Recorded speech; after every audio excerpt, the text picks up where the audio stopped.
All right, welcome everyone. Thank you all for coming. My name is Leanne, and I am the Education Director here at the People's Forum. And I'm so happy to see you all here today. It's really especially special to see you all here today because it feels like ages ago we were all coming here every Tuesday evening and studying Marx with David.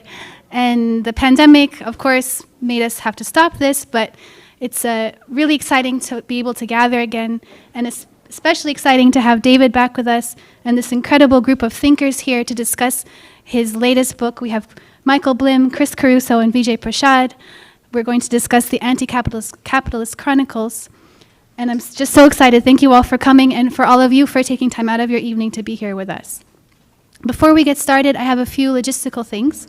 One is that I'm going to ask, since we are recognizing that the pandemic is not yet over, for all our audience members to please keep your mask on unless you're eating or drinking. We also have drinks and snacks available at the cafe, and more importantly, we have copies of David's book, The Anti-Capitalist Chronicles, and many other copies of Vijay's titles and other interesting titles you might want to see in our new bookstore, 1804 Books. And lastly, you should all have on your seats a copy of our open letter to President Biden. If you haven't seen already, this was published as a full-page ad this morning in the New York Times. We are demanding that Biden lift the blockade and end all sanctions on Cuba. A special thanks.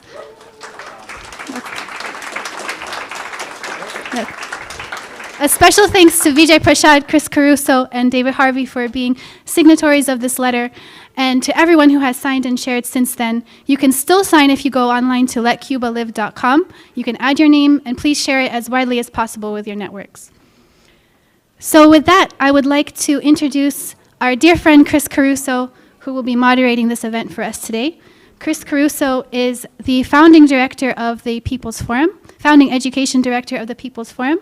He is a popular educator, an organizer, and educational technologist, and he is a first-generation college student who received his PhD under David Harvey at the CUNY Graduate Center, and is tirelessly supporting us with advice and friendship and accompaniment throughout our project here at the People's Forum. So thank you, Chris, for everything and for being here today, and welcome.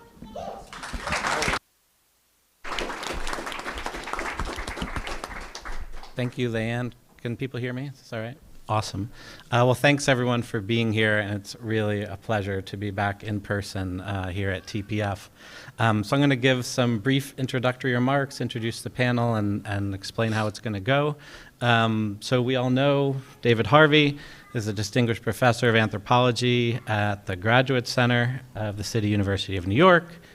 He really needs no introduction, and I will get into serious trouble if I spend too much time going on about him. We know that his academic influence is vast, not just in his home field of geography, but across the social sciences and humanities. But what I did want to spend a few minutes talking about is David's influence as a public intellectual. And in preparing for tonight, I went back and read an article David wrote on the publication of his 17 Contradictions and the End of Capitalism in 2014, where he was reflecting on what he called his Marx project. And he talked about having two goals for that Marx project, of combating the ignorance of Marx in the US Academy, both on the right and from the kind of more dogmatic academic Marxists, to make Marx more accessible. And he said at that time, I wanted to open a door into Marxist thinking so that readers could pass through it and create their own understandings on the other side. And the second goal he talked about for his Marx project is feeling this pressing need to illustrate the contemporary relevance of Marx's thinking for politics today.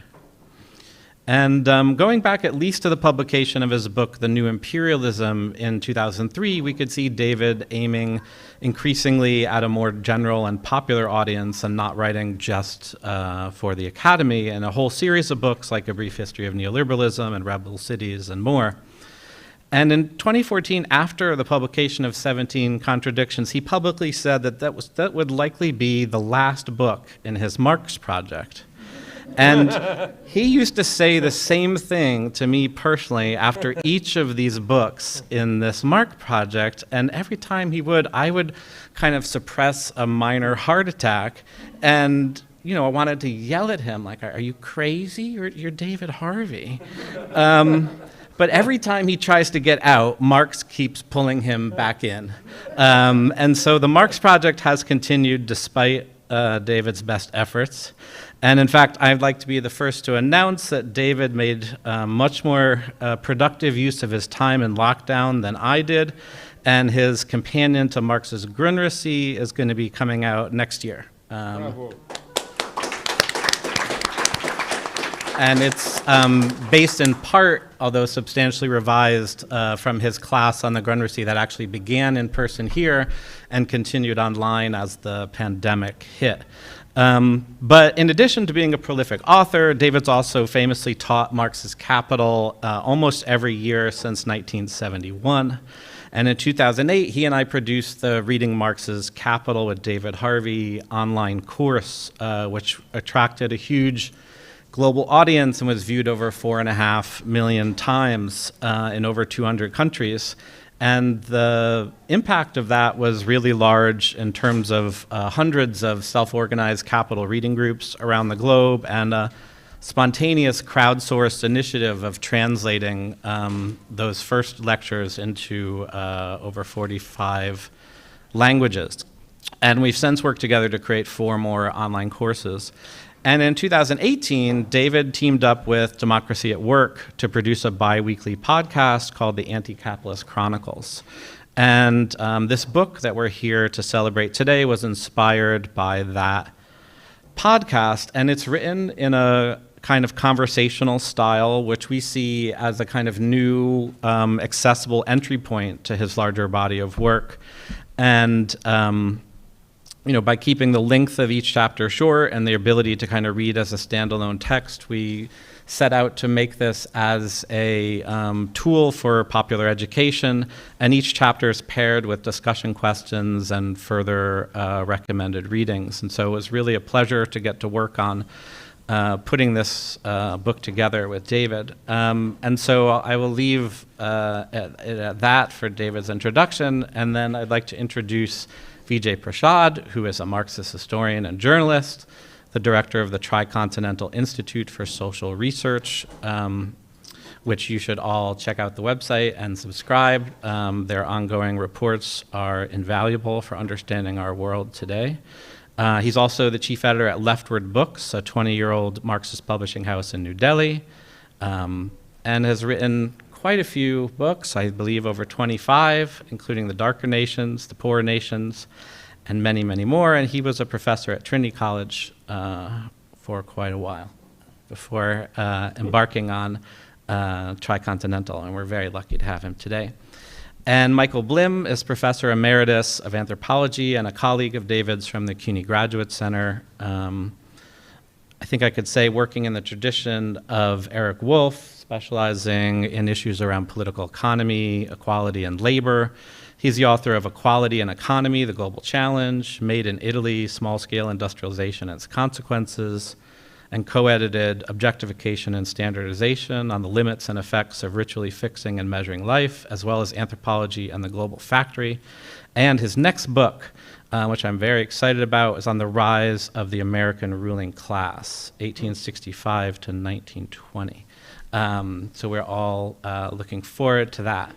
So the format is going to be that David's going to give some remarks, followed by responses from Vijay and Michael, followed by a reply from David, and then we'll open up for some questions and answers from the crowd.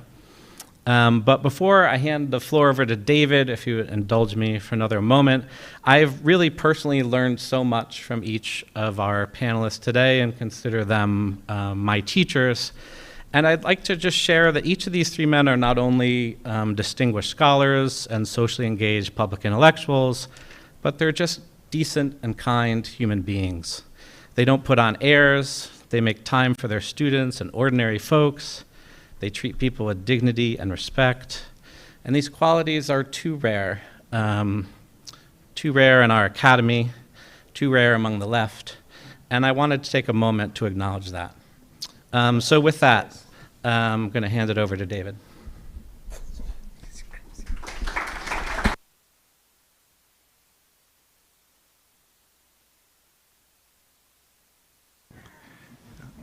You've already seen I'm hopeless with technology, so Chris not only does all of my tweeting and other things, but he even turns my microphone on for me. Where would I be without you?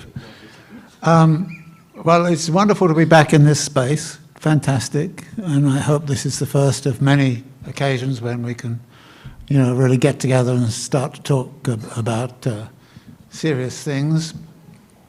I want to thank the members of the panel in advance, just in case they say some horrible things in between and I can't do it at the end. Sorry. All right, Vijay, it's fine. So, but the podcast came about and I was not very convinced about it and decided to do it. I don't prepare for them. I ad-lib and I get into all kinds of trouble for saying things that I shouldn't have said, but that's the way of podcasts. So when the proposal came that we might turn this into a book, I thought it was a bad idea. I thought it was a very bad idea, and I didn't want to do it. But then Chris looked at me and said, well, you said that about the capital classes, which I did, and that was a very, very good idea. So I decided I better not only have him turn on my microphone, but take over the question of what was or was not a good idea. And so this is what came out. There's a great deal of variety in the texts and a great deal of uneven development, if you like, of arguments. And I felt, however, that it would perhaps provide an easier way for people to get into many of the issues that concern me and which concern us all, and add a different dimension a little bit to the Marx project that Chris has mentioned. As usual, a lot of the work was done for me, getting the text transcribed, and then there had to be some pretty drastic editing here and there to make sense of some of the things. But in the end, I think it says something and is helpful. I have, of course, changed my mind about a lot of things since then. And one of the things that I have tried to bring to the Marx project is the idea that Marx's thought is not a sort of fixed bag of tricks that you grab on and use. It's something which is constantly providing inspiration to think about things in a different kind of way. And when you've decided that you should think about it this way, you read something else by Marx and think, well, maybe I should be doing it that way. So I wanted to keep it as open as possible. And I think to that degree that that is represented in these various essays which are in the Anti-Capitalist Chronicles, I think it could possibly be helpful to the Marx project as part and parcel of the package that might go into it. So with those few remarks as a general point, let me turn over to the commentators and let's hear what they have to say. That was quick. I was hoping for more. You'll get it, don't worry. Well, nice to be here, friends. It's great to be with, David Harvey. David Harvey. Today is the 100th anniversary of the founding of the Communist Party of China. It's a pretty significant day. By your tepid applause, I'm guessing that you have mixed reaction to the Communist Party of China. Today, Tricontinental Institute for Social Research, which I direct, has released a report called Serve the People. Oh, sorry. Well, worse than you, really. Worse than you. I thought it was all okay. Let me repeat myself. Today's the 100th anniversary of the Communist Party of China, and there we go. That's a much better. And I see you're not clapping. I'm thinking about it. You're thinking about it. Okay, that's Michael's problem there. Tricontinental, thetricontinental.org. You can download for free in many languages a report called Serve the People, which was put together by our team in Shanghai, and it's a report on the abolition of extreme poverty in China. 800 million people lifted out of poverty. Now, I was born in India in 1967, a very fine year, 2 years before Ho Chi Minh died. And that's important because yesterday I just finished the introduction to my selected Ho Chi Minh. Friends, I've been working on that book since 1996. Don't make air quotes. It's done now. So it's an incredibly important study. I'd like you to look at it. We released it today as an homage to the Communist Party of China. The Communist Party of China has done amazing things to lift people out of poverty. Imagine, I grew up in India. India has as many people in extreme poverty today as China has lifted out of extreme poverty. Just imagine that. If you had a choice to be born in China or in India, where would you pick? Unless you were born in the Ambani or Adani family.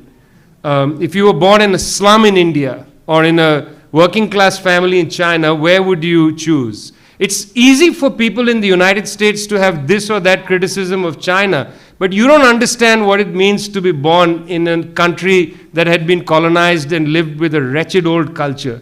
You just don't get it, guys. You live on the other side of imperialism. I'm going to come back to that in a minute. You know, I read this book with a great deal of enjoyment. One of the reasons I really enjoyed it is this has, in a very conversational way, all the major themes of David Harvey's work since the 1960s. It has his really gripping sense of what urbanism is to capitalism. It has his fascination, and he says it, a term he likes, spatial fix. It has the spatial fix explained, I think, as clearly as you'll get in any of his other texts. But more importantly, the chapter on accumulation by dispossession, which I didn't know was a term that came from Arrighi, is an incredibly useful summary of this vital concept of accumulation by dispossession. It has these in a very conversational way. This is an incredibly useful book. And David, thanks for doing it, honestly. Chris is the better judge than you of anything that you do, David. Anything that you do. Just listen to Chris. Not only does Chris put your mic on, thanks, Leanne. Thanks a lot. But it's a really good book for that, you know, because it puts together for you, I would say, some of the principal, things that have detained David over the course of these last decades. So I think it's really vital, it's important, and you know how important David's work is, so I'm not going to spend time in going over that. Instead, of course, I'm going to talk about what preoccupies me and what I didn't see in the book, David. So in that sense, it's really about me now, which, I'm sorry, guys, you came to hear about David, but this section is about me. There are three things I'd like to talk about, which I think are pretty important. One of them is, of course, David has been for a while in a debate, a public debate, with Prabhat and Utsa Patnaik, and with John Smith on the question of imperialism. And it is striking, though, reading the book, how imperialism doesn't really come in except in the margins. It's not a structuring concept. And I would like David to talk a little bit, because I know David thinks about these things greatly.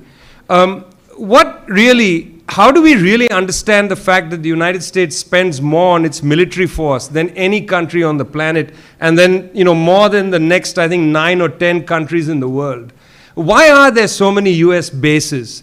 How are we to understand the hybrid war that the United States prosecutes against Cuba, Venezuela, Zimbabwe, Syria, you name it, friends, including, of course, China?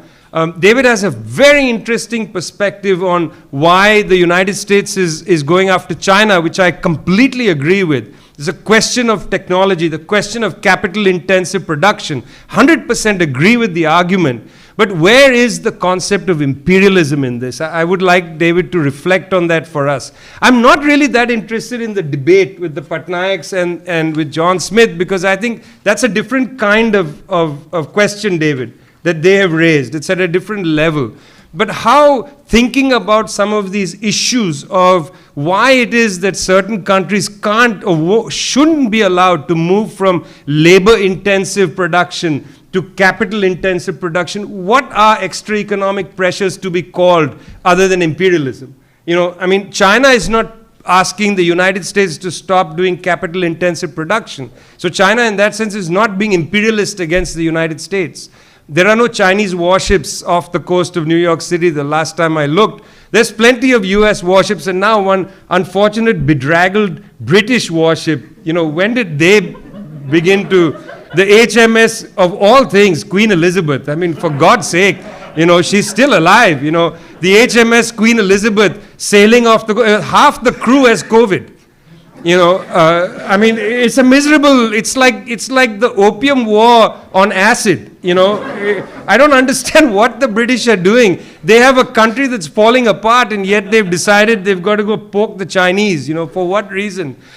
So the first set of considerations, I think, is to raise the question, is it important to have the concept imperialism somehow appear in the text? And I wonder how it would appear, if not grounded in the material structure of this prevention of the shift from labor-intensive production to capital-intensive production.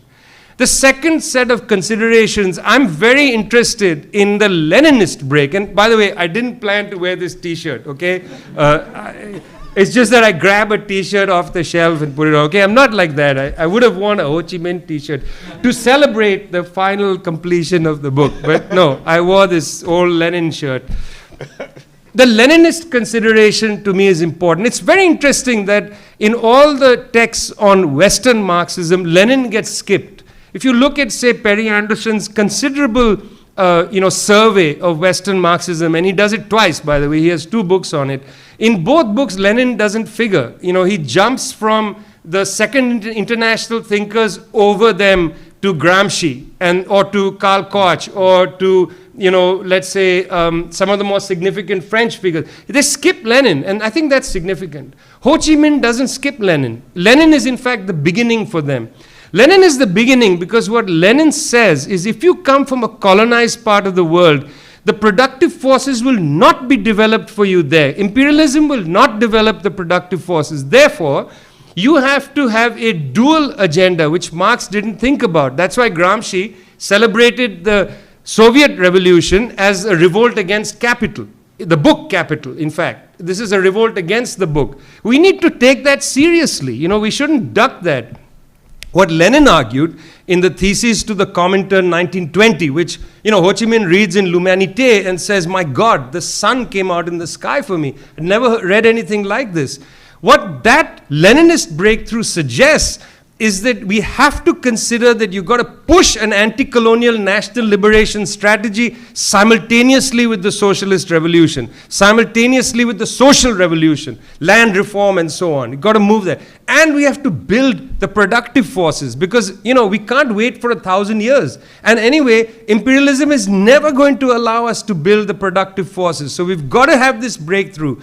Consideration of that Leninist moment, I think, helps us understand so much of what Marxism does outside North Atlantic states. And I think that's another area, I think, of consideration. If we neglect Lenin, I think we neglect that seam of Marxism that is developed outside the North Atlantic. You know, even Walden Bellow, in his introduction to the Verso edition of Ho Chi Minh, says he's not a theorist. I take great objection to that. This view that theorists are only, you know, in the academy in the West, whereas Ho Chi Minh or Mao are not theorists. Read them carefully, you will find a theory there. Isn't that what Gramsci said? Elaboration, elaborate theory out of practice. That's the obligation of the new intellectual. So the second set of considerations, I think, is where is Lenin in our thinking? Where is this Leninist moment, which actually is very important for 90% of the Marxists in the world, if not more. So that's the second set of considerations.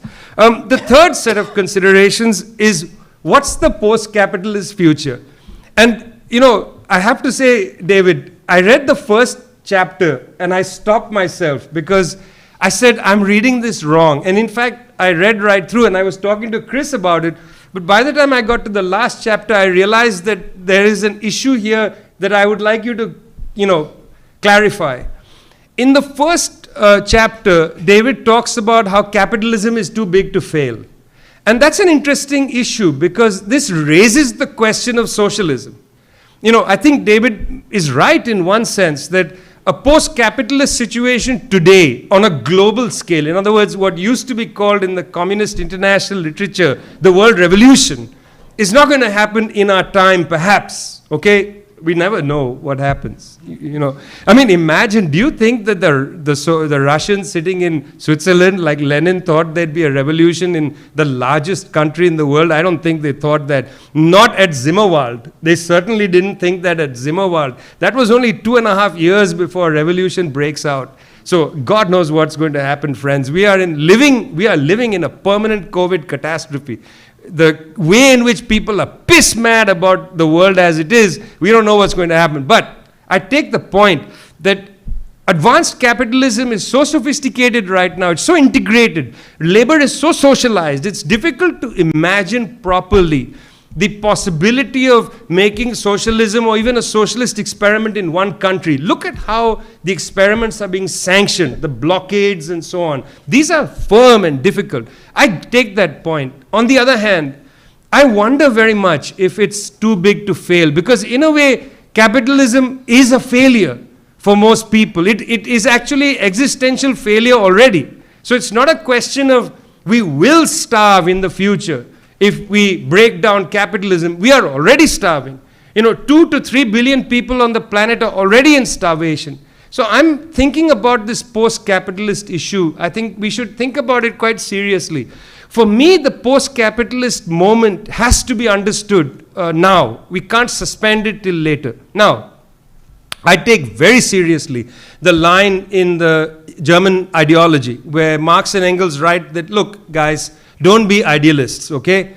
Communism isn't something that you impose outside into the world. Communism is the real movement of history. It's a very important section of the German ideology. I've never really understood Althusser. I tried my best to read it. I never really picked up on the young Marx, old Marx. I just see a thinker trying to understand things, and he makes changes all the time in his life. It's not like young Marx and old Marx is enough. Marx is constantly changing, even in the so-called old Marx, as David says in this book, while he's writing Capital 1, he's already writing Capital 3. So David very carefully and cleverly says, when he's talking about rate and mass, he has a question he raises, the answer is in Capital 3, because he's noting that down over there. Marx is always changing, always thinking, young, old, I'm not sure. But certainly, in the German ideology, this is a significant point, that we don't impose our views onto the world. It doesn't work like that. We have to look at the real motion of history. And in a sense, the real movement of history requires us to look at places like China, look at what they are doing, understand what are the experiments. Let's understand what's happening in Vietnamese public health. How is it that in Vietnam, they had such a low COVID fatality rate? How is that? Because they have an extraordinarily good public health system, which was praised in 1978 at the Alma Ata meeting of the World Health Organization. And they absorbed traditional Vietnamese medicine into modern medicine in the same way as the Chinese absorbed old Chinese medicine into modern medicine. They didn't neglect it or laugh at it, etc. They were clever. And they built a structure of rural medicine. You see, I'm going to say a few things and then I'll end there, Chris. I know you told me speak as much as you want. It's a dangerous business. But what I want to say is, these countries, as part of the Leninist project, because they understood the worker-peasant alliance, and you can't write about the world today without agriculture. The worker-peasant alliance, they moved towards different forms of land reform in an early way. Now, it's true in Vietnam, North Vietnam in particular, 53 they had land reform. By 56 they were criticizing themselves, very severely. I'm not interested in the criticism. What I'm interested in is what they don't talk about. When you go after landlordism, you create the possibility in a rural area to create collective structures of social welfare. See, this is something you don't think about if you don't understand rural areas. When landlords have a grip on rural society, they don't permit collective structures of social welfare to be built because they create patron-client relations. I know this fundamentally from looking at caste structures in India. Landlords don't want caste to be attacked because caste for them is a mechanism of social control, and they want to be the ones who provide social goods when there's a catastrophe. When you get rid of the landlords, as they did in Vietnam after 53, you can create collective structures of social welfare, and that's what you see in Vietnam today. I have traveled in rural Vietnam, and you get to see there this incredible sense of rural social welfare institutions that provide health and education and retirement schemes. David makes a really good point about how pensions are being stolen in the West. It's not happening in those countries because pension structures are rooted in these collective structures in rural areas. Got to look at those as well. The whole world is not identical to the West. That's something I want you to think about. Agrarian parts of the world are fighting deep struggles to defeat landlordism. That's got to be the center of our focus. Most people in the world today are still living most people in the world in Asia are still living in rural areas. That fight is the key fight. So, I made 3 points, David. I hope those were pretty clear in my own way, rambling, non-theoretical, non-Althusserian, non-properly scholaristic way. But these are things I said from the heart. David Harvey is somebody that I like to think with a lot. This is an important book, and I'm really proud and happy to share this moment, David, to say to people, please read this. It's going to help you. If you've never read David Harvey, this is a really good introduction. Thanks a lot.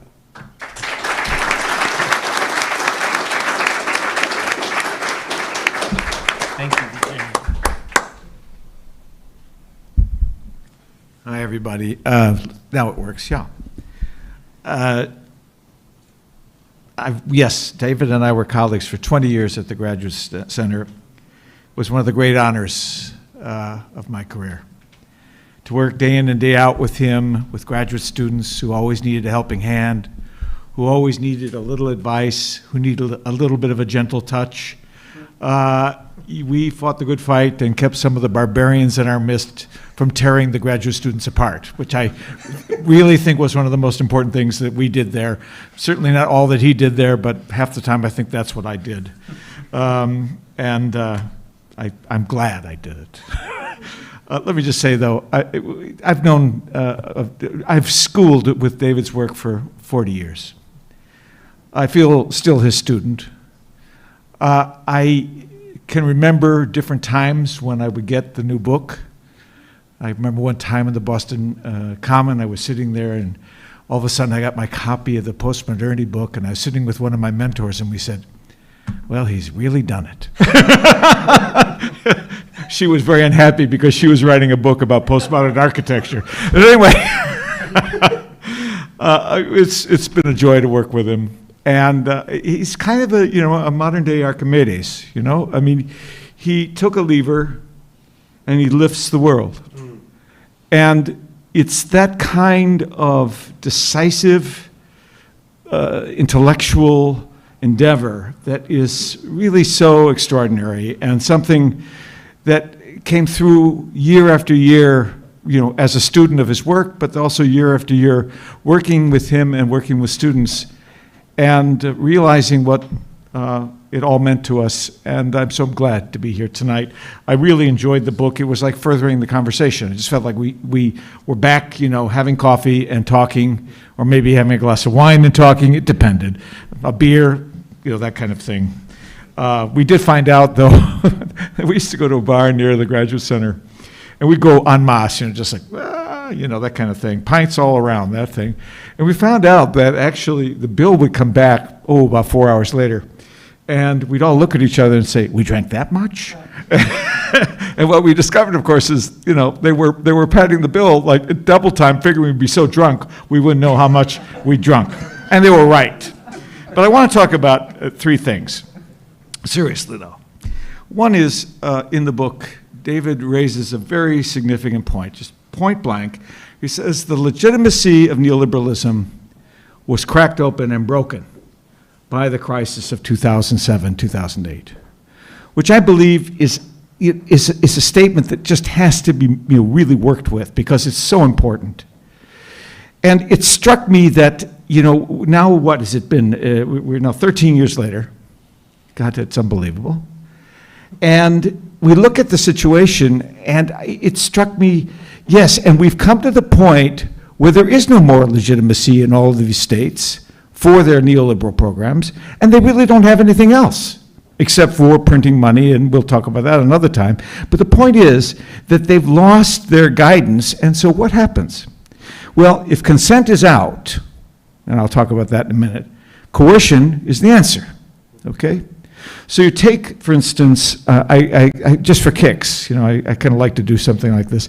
I took, of course, the current rate of disaffection with the vaccination, which runs about 25% of the American population, up to 40%, by the way, in Germany and France. Just want you to know they're right with us. And then I compared it with the polio campaign in between 1955 and 1963. I'll tell you why in a minute. The polio campaign vaccinated 98 million people in the space of a couple of years. It eliminated polio from the United States, and then that program was sent out, and slowly but surely we've eliminated polio in almost every intersection in the world, except for a couple where there was still some serious problems. But nonetheless, what's interesting about it is there were no anti-vaccination campaigns. There was no resistance to the vaccine. And it's also peculiar because there was a dramatic screw-up. They circulated at first a vaccine that infected 40,000 people, put 200 people in various forms of paralysis, and killed 10 people, okay? But nonetheless, it was a universally accepted program of vaccination. Now, what do we see here? We see instead a society now which must be coerced, right, into doing what seems to be the best thing, right? A state that cannot compel, short of coercion, or induce people, or incentivize people, short of coercion, to take on this public health emergency. And it tells us what? That in certain ways, symptomatically, David's idea needs to be explored deeply. Because I think what we see is, therefore, a sense that certainly in the global north, the neoliberal program is shot. It's certainly shot in the south. But we see what, unfortunately, is the residue. And the residue is more and more the state resorts to coercion. I mean, we also know about other forms of coercion. It's not my job to get into them tonight. But, people have talked about the Janus nature, the two-sided or Janus nature of the coercive force that's being used right now, that I won't get into today, but to just suggest, though, that we have a crisis of legitimacy that is, sort of apparent. And it leads to, in a certain sense, also a lot of work on our part because it is precisely a kind of negative, if you like, event or process that is going in the wrong direction. For instance, let's take a look at the refloating programs in the UE and the United States and Canada. I mean, the modern monetary theory is on. We'll throw all the money we can at the problem. Don't worry about it. More money, more money, more money. And yet, the popular opinion doesn't change. No one goes, hey, now we've got a government that knows what they're talking about. It's really a good time. We're over the hump now. Let's get more, solidarity is a possibility now. No, people feel like they don't really trust that this is real, or they take the money and run, or they take the money and they say, they're a bunch of assholes anyway. No, I'm serious, right? In other words, it's the political devices of liberal regimes are broken. Even money doesn't buy goodwill, so to speak, right? And that is the symptom that Dave is pointing to when he says, look, the legitimacy was broken in 2008, and now we're reaping the consequences of that, unfortunately, not always in the best light, okay? That's the first point. The second is, David brings up alienation once more, which, frankly, has been sort of, people, alienation, they go, oh, wasn't that something like Marcuse? What was that stuff, And David's right in the book. He says, well, it really was dissed by a lot of the socialist theorists who felt like alienation was really a physical process and it really had nothing to do with the being. And, the earlier move of the Frankfurt School to introduce alienation as coming from the so-called earlier, younger Marx, was discredited, okay? But how do you make sense of the world now if you don't begin to take in again a deeper sense of alienation as not simply, okay, the alienation of workers from their product and their labor, but also, in a certain sense, the deeper consequences of that alienation? David and I were walking over and I said, I mean, without some theory of some deeper forces at work, what I mean by that is stuff that's not manifest to us. I mean, in other words, you and I sit there and we go, what in the hell's going on with those people in Oklahoma? Right? What's going on in their minds? Well, because right now, we don't understand. We don't have a way of understanding what's motivating that and the resistance to the vaccine and the resistance to civil government and the resistance to even being bribed by the federal government under a Democratic administration. We have all these things that are suggesting a deeper current of dissatisfaction that is even perhaps not fully available to those who carry it, okay? That is to say, I'm obviously skating around the word unconscious because I'll clear the room if I use it. But the point is, it seems to me that something like a deep current where we lack awareness, we and the others, of what's really triggering these responses or what coordinates the linkages of those responses is something that David speaks about. And I'm glad to see it back because, subjectivity and Marxist humanism, frankly, is something you assign in the third week.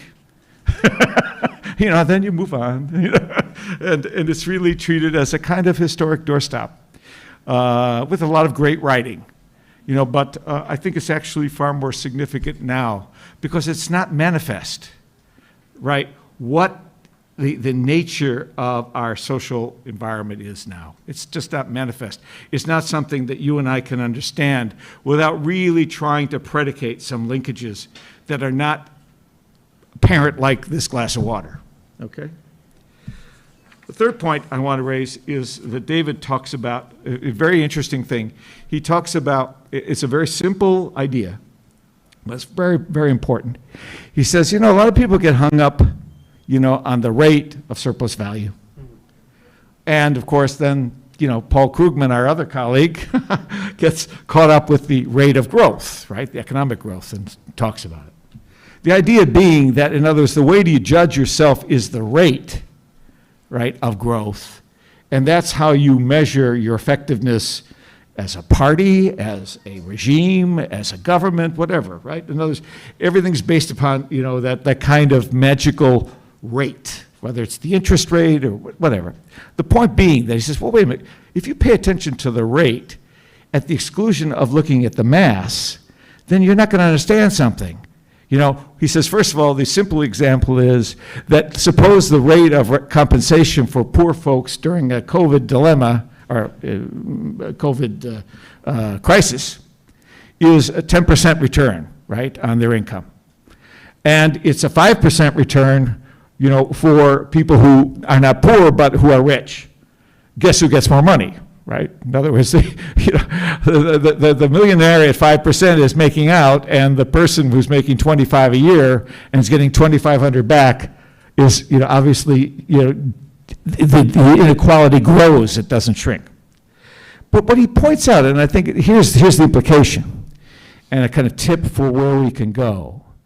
And we were talking about this earlier, and it's something that I think it's very interesting, is that we want to start talking about the mass of an economy, right? That is to say, if we reproduce ourselves more slowly, if that is to say a large economy like this, or Europe, or China for that matter, if we slow down the rate of reproduction, we slow down the rate at which we make new problems, right? That is to say, we slow down the rate at which we create new capital that must be deployed, and more capital and more profit or surplus value that is spent buying consumer goods we don't need. He talks about this issue, of course, consumer fetishism, and so on. So in other words, if you begin to think of a society that has turnover of 1% a year, and you have a socialized distribution of income, you may be just fine.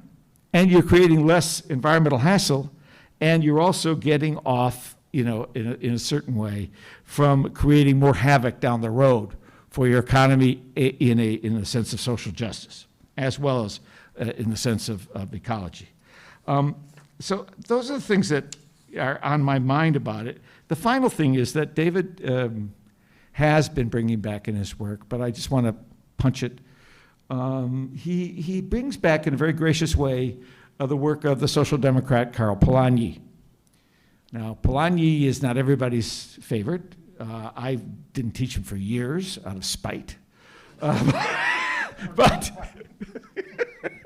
But I began to see the error of my ways about, maybe 8 or 9 years ago when I finally said, all right, Karl, come on back, But the point was that as a social democrat, Polanyi understood and could incorporate elements of the bourgeois concept of freedom, okay?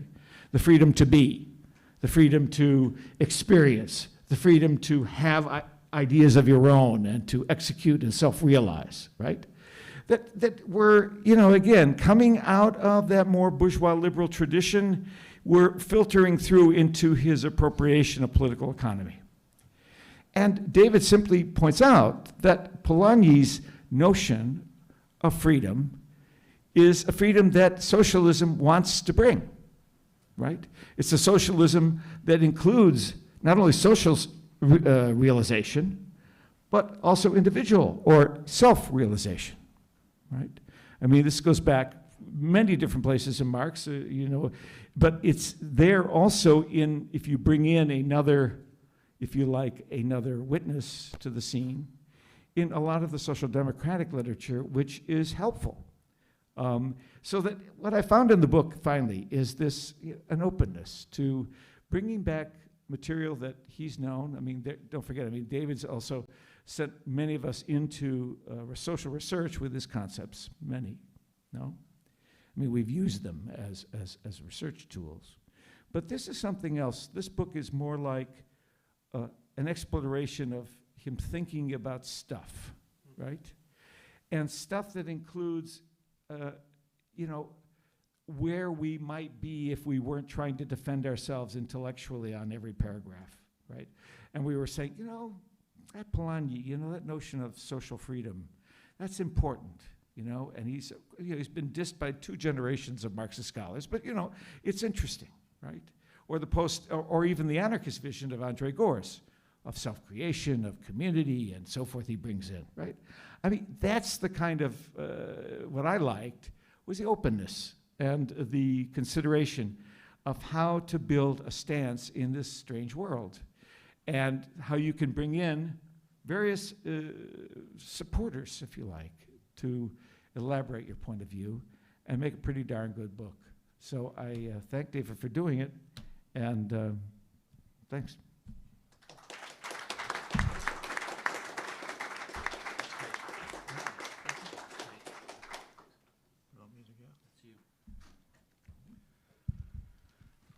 Okay, a couple of preliminary remarks.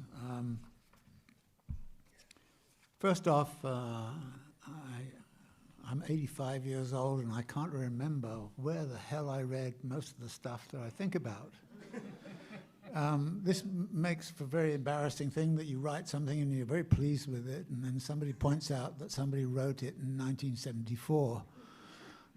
And it becomes even more embarrassing when you find out that you wrote it in 1974. So one of the problems I get into sometimes with people on the left is, we quote Lenin and we quote everybody, and after a bit, I'm kind of going, I can't remember exactly what they said and why they said it in the way they did. It's all sort of gone into some mush in my brain, and some of this comes out as well. The only line I have from Lenin that I really like, and I'm sure you like, and you could tell me where it is, because it turns out it's probably apocryphal. And that is the idea that trust is good, control is better. That's the revolutionary slogan. I think it's very good. I think it's a very good one. So anyway, that's my Lenin contribution for the night. The second thing is that as with everybody, there are certain perspectives that you have and certain contributions you can make from those perspectives. There are other perspectives I don't have, and I have to rely upon people like Vijay and to explain what they are from the standpoint of, say, the Indian rural life and the like. I would say this comes back to this kind of question about socialism and the possibilities of socialism in our time. Because, yes, there are large segments of the world that still are agrarian in their economy and their basis, but I think they've been steadily disappearing and they're being eroded. I've been watching that in Latin America, for example, that were viable kind of communas and so on are no longer viable, and they've been disrupted and destroyed. So that, yes, there is still that possibility there, but you mentioned the eradication of poverty in China, which is a tremendous achievement, tremendous. But notice that it's also being connected with urbanization. And in fact, rural life in China has been transformed dramatically. And one of the things that I really appreciated when I was there was that they would take me out to some rural areas and start to show me how they were trying to revitalize their rural areas. And they were not being revitalized necessarily around agricultural production, because a lot of their agricultural production is becoming industrialized and all the rest of it. They were actually, I mean, so it is impressive, but to the degree that China has urbanized its populations, you're then dealing with the question of how to create socialist world in the midst of this massive urbanization. And when you're there, I mean, I was fortunate to spend a month a year for 3 years there. And the first year I'm there, so they would say things to me like that, well, you know, the downtown's not working very efficiently. And you'd say, well, it looks all right to me. The next year you go there and half of it was already demolished, and the third year you go there and they built a new town right out on the edge. I mean, it's really phenomenal. It's phenomenal what they're doing. But this then gets me into the question of the mass. And in 2008, China basically saved the world from global collapse by its development. What was it doing? It was building cities. It was building urbanization. It was building infrastructures. It built 20,000-mile high-speed rail network, everything. It consumed more cement in 2 years than the United States had consumed in 100 years. Okay? Then you think of the environmental consequences. And so then you say to yourself, well, you know, I want to write about these things and think about these things and what's happening to them. And this gets me back a little bit to the notion of imperialism. I'm not against imperialism. I think some of the things you mentioned are very, very important. And, I'm you know, yes, it's there. But for me, what I start to think about is I think about, you know, the commodity chains that exist. If we have socialism, are we going to have computers? If we're going to have computers, who's going to make them? How they're going to be made? What about the chips and all the rest of it? And what about the sort of long stream of things that come into making a computer? And so when I said this is too big to fail, if we abolish all the computers in the world tomorrow, fine, and then we start to.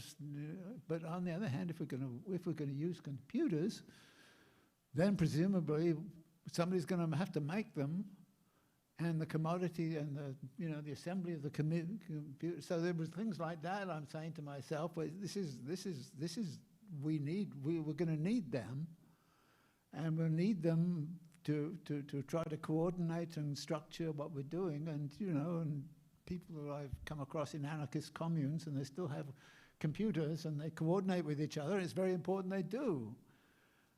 And that's great, but on the other hand, somebody has to make the damn computers, and they have to work, and we have to have a kind of infrastructure that makes it work. And frankly, you can say, well, you can nationalize it. Well, I think state taking it over doesn't necessarily make it better. It can in some circumstances, and others not. So what I was trying to do there was to say, well, you know, in the long haul, I would want to hang on to some of the things that the capitalists created. And this is one of the things that struck me, and I did talk about this a little bit in the book, but in the Grundrisse, Marx has these two accounts. One is, you know, the history of capital in terms of its fantastic contribution to human knowledge and understanding and everything else, that we are now in a position to understand and to work with things. I mean, yeah, and then the other one kind of says, but you know, the interesting thing is that this is all going on, but it's empty, it's hollowed out, it's vulgar, it doesn't give satisfaction, and you kind of go, well, you know, this is pretty much where I'm at. On the one hand, I love my Alexa system because I wrote a utopian piece back in 1999. And one of the things that went on the utopian piece is that everybody should have complete access to all of the cultural things that have ever been there and all of the music and that kind of stuff. And I can go to Alexa and say, Alexa, play me John Coltrane, blah, play me Stravinsky, play me Shostakovich, you know. And I think it's great. But then I kind of think there's something wrong with this. And it's these sorts of contradictions, it seems to me, that we need to think about and talk about. And it's not because I've been subtly caught up with the bourgeoisie because I like Stravinsky or something, you know. It's not that. There's a real serious question. Now, there is a lot of uneven geographical development in the world. I agree with you entirely. There are, you know, what makes sense in Ecuador or what makes sense in India is different from what makes sense in Finland or what makes sense, you know, so we have to understand all of that. But one of the things that I find in a way is too easy about the way the word imperialism is used is that everything is imperialism. And you know, you're down in Brazil and Argentina and you see the local bourgeoisie are real pigs. And they really need to be taken out. And it's not imperialism, and it's not the IMF, and it's not all of that, you know. Yes, the IMF and imperialism is there. Yes, it's backing things and so on. But I've lost count of the number of times in places like Brazil and Argentina I've found myself in frustration saying, take care of your own bourgeoisie, for God's sake. They're as much the problem. And by the way, you have that problem in China right now. More billionaires arose during the COVID year in China than anywhere else in the world. The power of those huge corporations that are existing right now in China are there. Now, I'm getting a bit of a reputation for being anti-Chinese by pointing out that these are serious problems that need to be addressed. And I actually see them beginning to address it a little bit by kind of saying, oh, you wanted to raise money on Wall Street. Why do you want to make money on Wall Street? Why don't you raise money in Chinese currency, eh? Then if you go bankrupt, we can bail you out. If you go bankrupt in dollars, we may not be able to bail you out. So there's something going on in China. So yes. And the message that I think is terribly important, and I tried to do it in the most recent podcast, is to kind of say, look, there are serious contradictions that exist at certain historical moments. And they have to get addressed. And as you address them, you generally speaking set up another set of contradictions which you then need to address. So really life is about rolling contradictions, rolling on. And China has overcome certain contradictions. It's also generated some contradictions. And I think there's a certain way of understanding which somehow or other misses the point. And I think the point would be this. Marx in the Grundrisse says something very interesting. He says, well, you know, as this system develops, at a certain point, individuals are ruled by abstractions. And I think this is a very profound notion. How do you fight against an abstraction? How do you struggle against an abstraction? And how is it that we're limited by an abstraction? And the abstractions Marx is talking about are the laws of accumulation of capital. How does capital work? And when you see this as an abstract system, which is actually has its own dynamic and its own logic, and you see that working, then all of us are captured by these abstractions.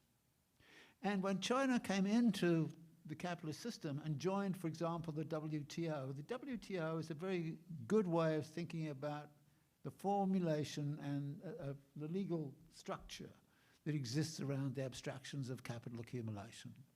And when China joined the WTO, it had to, in a sense, give up part of its sovereignty to the abstractions. And as I see it, China's history ever since has been a big struggle to try to ward off what are the negative aspects of those abstractions and the fact that you cannot entirely eliminate them.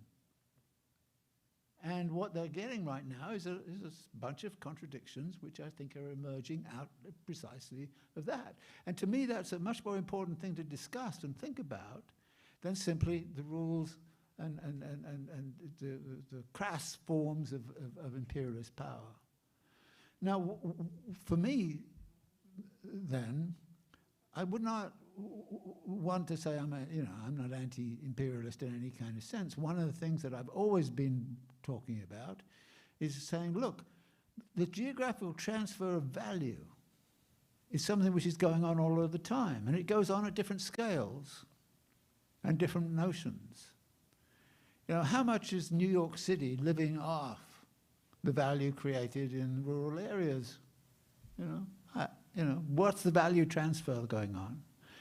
And so when I talk about the spatial fix and I'm talking about uneven geographical development, I feel I'm talking about something that's very much more closely on the ground as to what is actually happening than the word imperialism, which has a certain kind of,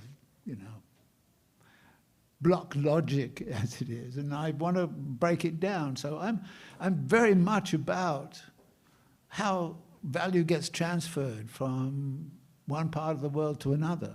It gets transferred within countries. It gets transferred between corporations. The question of which you mentioned about capital intensity, the transfer of value that occurs through freedom of the market. The transfer of value occurs because what you get is a movement of value, which is a flow from labor-intensive corporations, regions, nations, to capital-intensive. And of course, the one area where people start to ideologically say free trade is the best thing is always the top dog, because they know they have the capital intensity and they are going to get the benefit of this value transfer. And this always happens. The British did. I mean, the whole Manchester School in Britain in the 1850s was about free trade because they had a superior technology. And therefore, they pushed it. When Britain lost its hegemony, it was not so much in favor of free trade. So the top dog always argues for free trade and forces free trade down everybody's throats, as the United States did to WTO. But then, Donald Trump doesn't like the WTO. And in fact, there are quite a few things that Donald Trump didn't like NATO and WTO and all the rest of it, that I quite agreed with him. The trouble is it's mixed in this other thing. So don't get me like I'm a secret Trumpista. But this, so I guess what I'm trying to say is that if we want to have a more nuanced understanding of a lot of these things, now there's an interesting phenomena here within Marxist history, which only occurred to me a couple of days ago, And Michael mentioned this notion of rates and masses. The falling rate of profit is a big argument, okay? Actually, when you go back and read the text very carefully, you see that Marx was not talking about the falling rate of profit. He was talking about the falling rate and rising mass of profit. That's what he was talking about. And he saw Ricardo had understood that, but Ricardo had treated these two propositions of falling rate and rising mass somehow or other separate from each other. But that is not the way Marx thinks. Marx thinks there's a contradiction there, there's a unity there, there is a flow there, and that one thing is implicated in the other. So that for Marx, the same process was producing a falling rate and a rising mass. Now, what's more important, the rate or the mass? And as you said, and I read this wonderful Bank of England report about the impact of quantitative easing upon the British population. And it said that over the last 6 years, the bottom 10% had benefited by something like, I don't know, $3,000 or something like that, £3,000 or whatever it was. And the top 10% had benefited by £325,000. So immediately I think, oh, well, But the report said, oh, but in terms of percentage rate benefit, the bottom 10% were better off. In other words, their rate was higher than the top 10%. You could see how ridiculous this is. If the bottom 10% had zero, you could give them an infinite rate of return by just giving them $3. And of course, in the Bank of England case, it turned out the bottom 10% got enough to maybe get an extra 3 cups of coffee a week, whereas the top 10% got enough to actually buy a small studio apartment in Manhattan at the end of 6 years. And now, therefore, this whole kind of question of what's more important, the rate or the mass. And Marx is kind of saying, well, the rate and the mass work together. But in the Marxist tradition, they've been separated. I came across a very interesting sort of comment in Baran and Sweezy's Monopoly Capital. I remember it. And they said, we are going to be talking about the surplus. We're not concerned with the falling rate. So we're not going to concern with the falling rate of profit. The reason was we're now under monopoly capitalism, and under monopoly capitalism, things work differently. The coercive laws of competition don't work in the way they should do.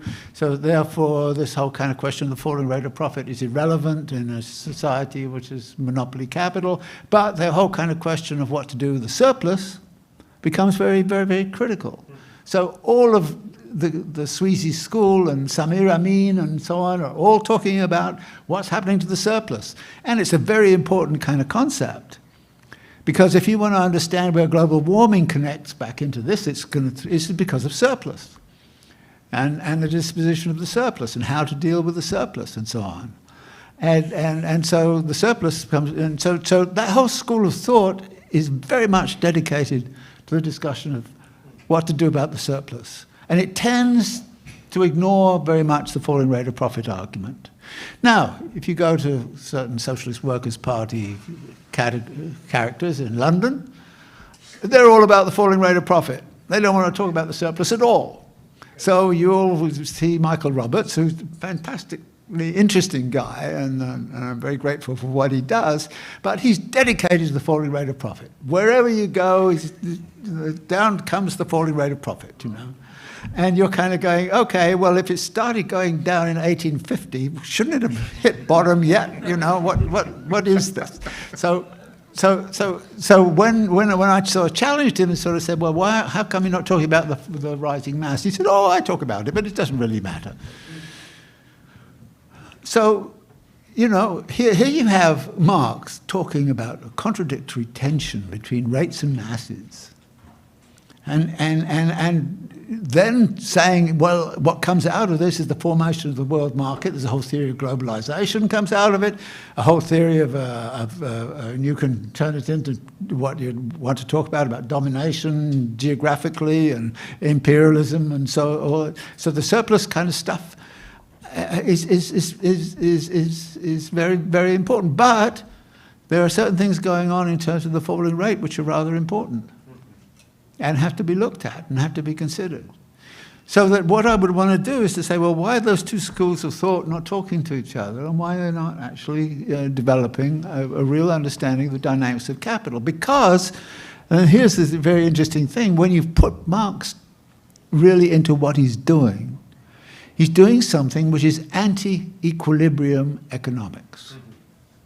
Now, the topic of classical economics and neoclassical economics and neoliberal economics all have one thing in common. They're dedicated to the idea that there is an equilibrium somewhere. The market will bring you to equilibrium. You know, all that stuff that went on Wall Street in the 1980s was all about, you know, let the market do it and it'll come to equilibrium. It'll come to equilibrium. And so whole of economics is dominated by this idea of equilibrium. And I was saying to Michael beforehand, where did that come from? Who said the world has an equilibrium? What's it all about? Marx is not about equilibrium at all. Because as far as Marx is concerned, he's actually not dealing with demand and supply curves. You know, you've probably seen them, those ones that cross, and there's an equilibrium in the point, and that's it. No. Marx actually thinks the foundation of capital is what we call a backward-bending supply curve, which is this. And a backward-bending supply curve, the best way I can do that, if you are a potentate in oil estate, you want a certain amount of revenue. You say, yeah, I want so many millions of dollars of revenue in a year. The oil price goes down, so what do? You pump more oil. So the price goes down again, and you pump more oil, and then you pump more oil, and you pump more oil. It's perfectly logical, right? You have a fixed thing. The same thing happens to farmers. If you have debt service, you've got to cover your debt service. So if the price of soybeans goes down, you grow more soybeans because that's the only way you can cover your debt service. So if anything is fixed like that, the only area in which this happens in economics is, of course, in the labour market. They always make exceptions because there might be a danger of a backward-bending supply curve in the labour market, and that would be horrible because if the wages go up, workers might work less. So we've got to stop wages going up to make sure the workers work. So this is what a backward-bending supply curve is. In Marx's terms, it's simply like this. If the profit rate goes down, how do you get the same amount of surplus value? You employ more labourers. You expand your labour force. And the further it goes down, the more you expand your labour force. And you say, well, where's the big labour force coming from? You know, it's interesting. A little piece of data. The global wage labour force has grown by 1 billion since 1980. 1 billion. This is what Marx is talking about. He's kind of saying, yeah, there's a falling rate of profit. You know, Michael Roberts thinks they're going down, down, and down. But the labour force is expanding like crazy. Where is it all coming from? Well, it's partly because, you know, the collapse of the Soviet Union, China enters the global labour force. There is a serious attack upon residual peasant societies, which are turning them more and more into wage labour. There's been an incredible feminisation, importation of women into the labour force. And actually, of course, there's always been population growth. Now, Marx says accumulation of capital and population growth have to go hand in hand. But there's a population problem emerging right now. There are about 50 countries in the world that have no increase in population. In fact, places like Japan and Italy have negative. They're negative.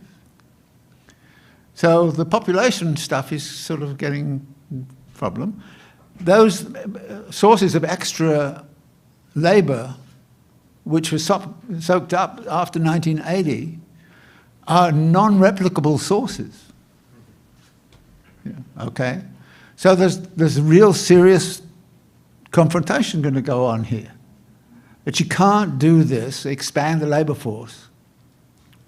The labor force is not there.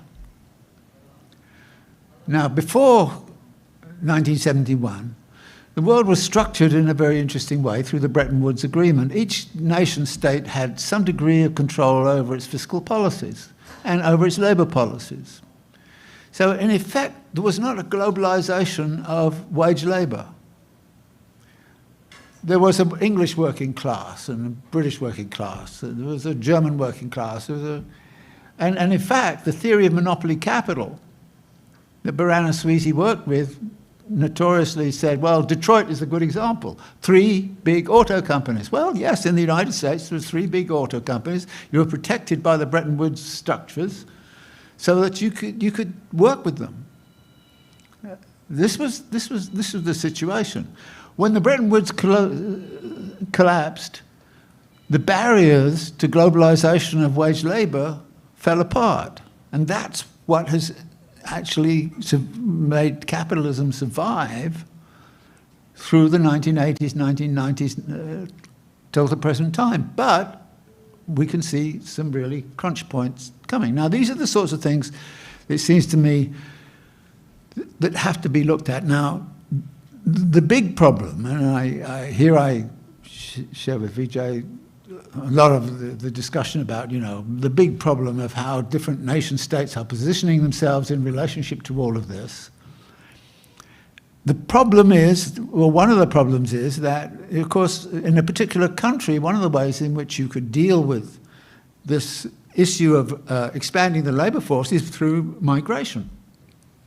Very difficult to do right now, as we see, the whole migration thing. So again, there's an issue here. So those are the sorts of issues that seem to me to be critical for us to look at and to understand. And it is true that, I get a little impatient sometimes with some of the rhetoric about imperialism and so on. It seems to me it's too easy. It's too easy, Vijay. Come on.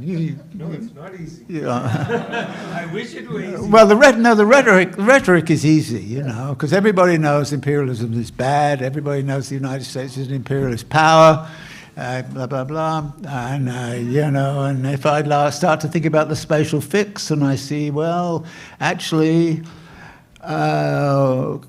countries start to export capital when they start to be saturated, and you can date it. I can date it for you if you like. Japan started to export capital in the 1960s, and it made the mistake of buying the Rockefeller Center and a few things like that. South Korea in the 1970s started to export capital all over the place. Taiwan in 1982 started to, you'd be in Guatemala or somewhere and you'd find a Korean firm doing parts for sending to the Gap or something like this, and a Korean firm in South Africa. And so you try and say, are these imperialists?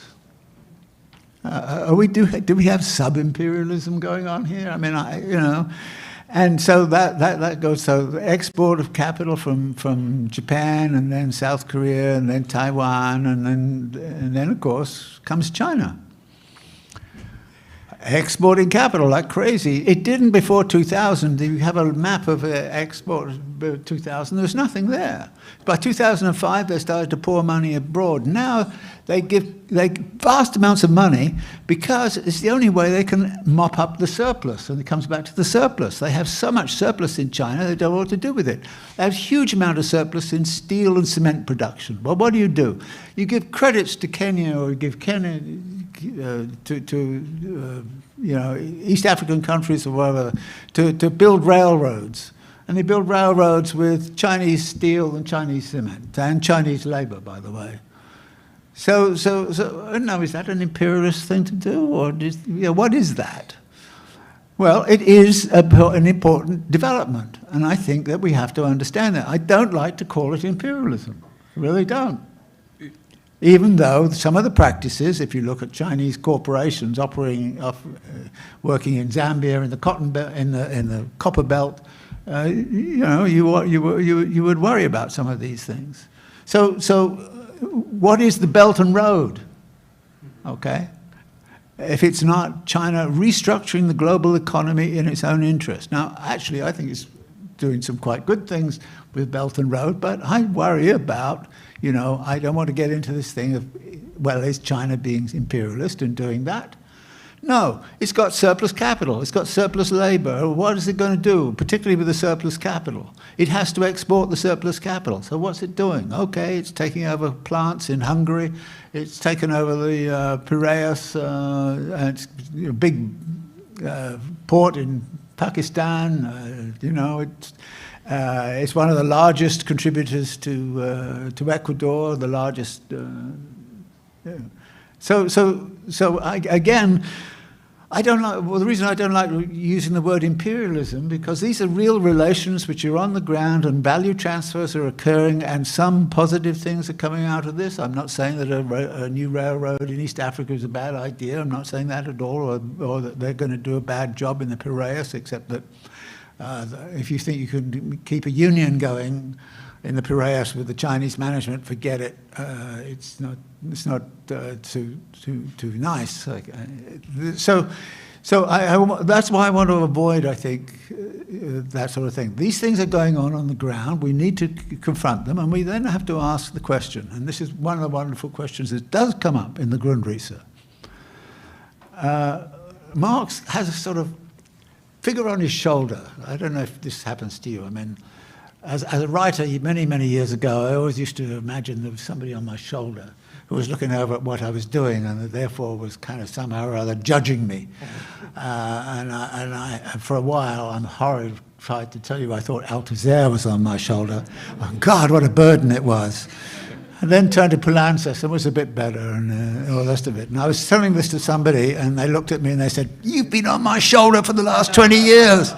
So, you know, kind of the question of, you know, who's on your shoulder, and why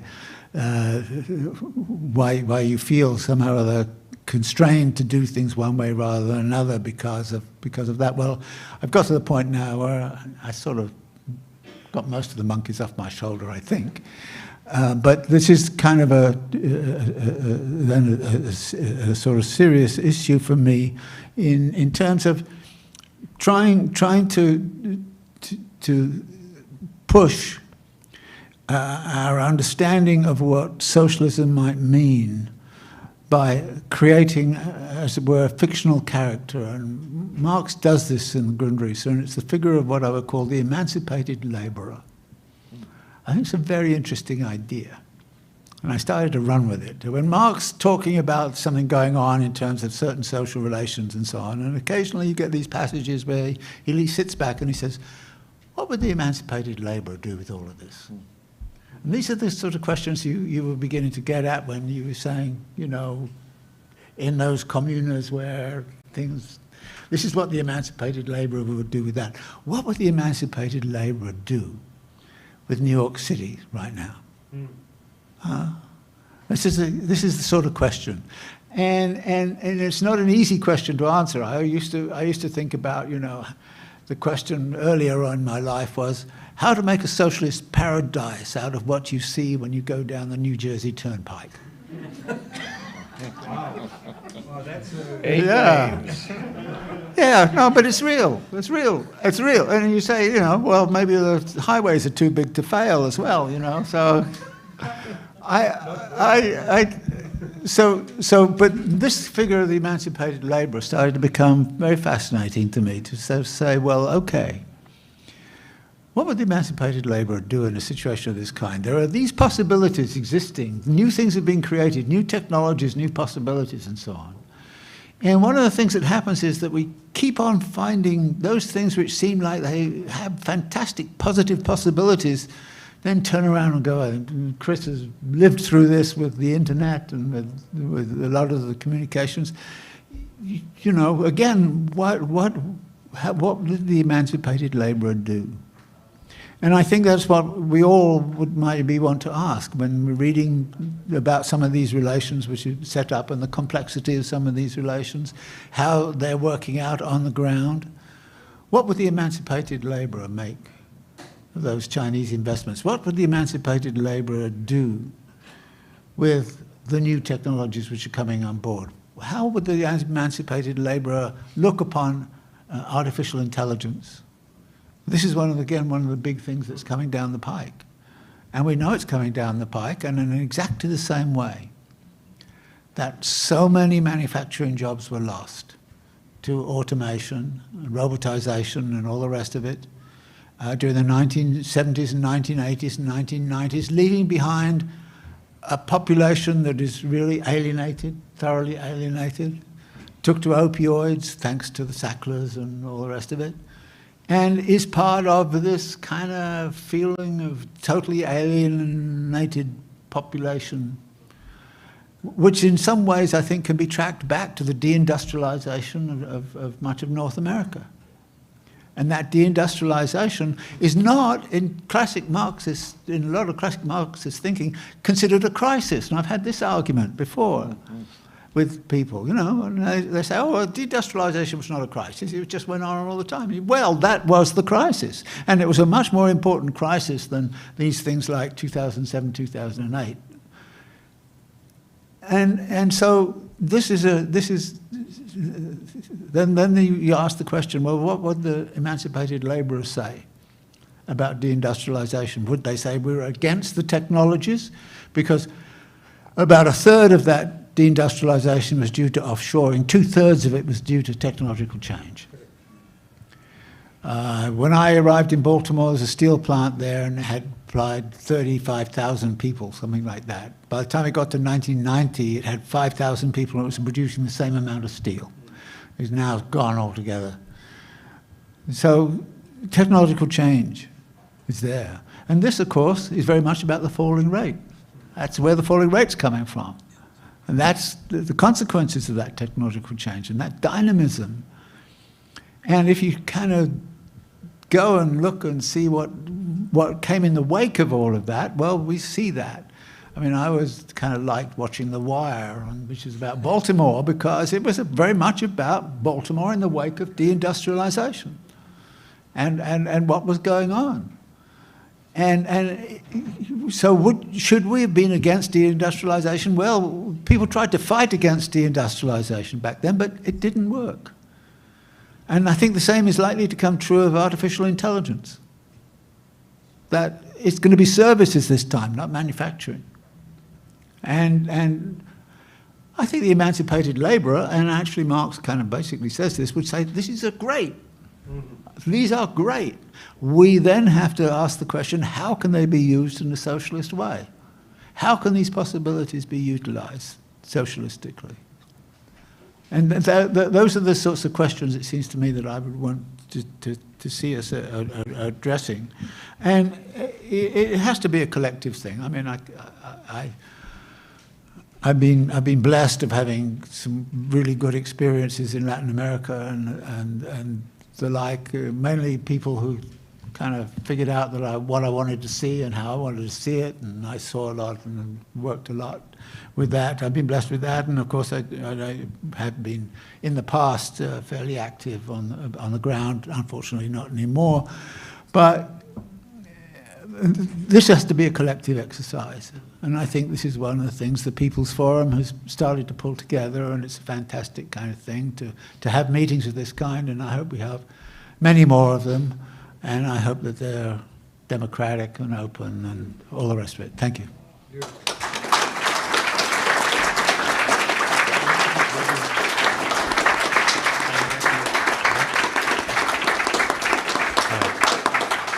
All right, thank you so much to our panelists, and we'd like to open it up for questions from the floor. And so Leanne has a microphone, and she will come to you if you raise your hand, and you could address your questions to any one of our three panelists up here if you'd like.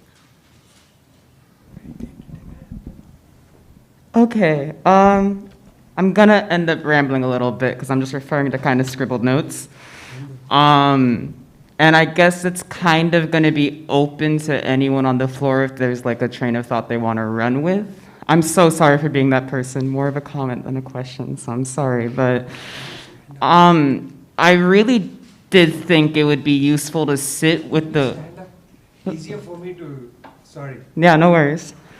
I think it's important for us to sit with the question of imperialism more. I honestly think that we can still address some of these questions, especially the questions as far as like the Republic of Korea or the Republic of China or Japan. Personally, Nkrumah's theories of neo-colonialism kind of emerge as relevant to me in that kind of trajectory. I feel like, and this also comes back to that point that was brought up that was kind of about like deal with your own local bourgeoisie. And I feel like what is imperialism if not the repeated like blockages of attempts to essentially, deal, like the fact that there is a local bourgeoisie that is so corrupt, so horrible, so disgusting, across the world.